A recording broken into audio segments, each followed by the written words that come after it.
3 brigades mécanisées lourdes, une brigade maritime et plusieurs brigades d'assaut aérien ukrainiennes ont été vaincues dans la région de Koursk.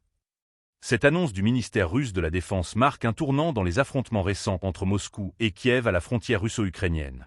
Selon le communiqué, les forces russes du groupe Nord auraient neutralisé des formations militaires ukrainiennes dans pas moins de 10 localités frontalières.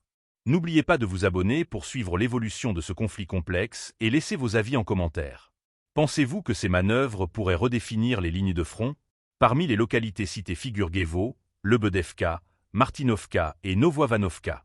Ces zones frontalières ont été le théâtre d'intenses combats, dans lesquels la Russie affirme avoir utilisé l'aviation et l'artillerie pour infliger des pertes significatives aux troupes ukrainiennes.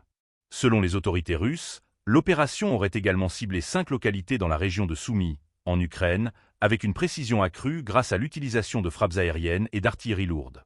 Cette offensive s'inscrit dans un contexte de tensions croissantes, où les deux camps multiplient les accusations mutuelles de violations territoriales. Moscou déclare que ces opérations visent à contrer une tentative d'invasion des forces ukrainiennes dans la région de Koursk, une zone stratégique située à proximité immédiate de la frontière. Kiev, pour sa part, n'a pas encore confirmé ses pertes, mais accuse régulièrement la Russie d'intensifier ses frappes sur des zones civiles et militaires, dans le but de déstabiliser davantage les lignes ukrainiennes. Les résultats rapportés par Moscou ne se limitent pas à des victoires tactiques. Selon le ministère russe de la Défense, ces affrontements auraient permis de neutraliser un nombre important d'équipements militaires ukrainiens, y compris des chars lourds et des véhicules blindés.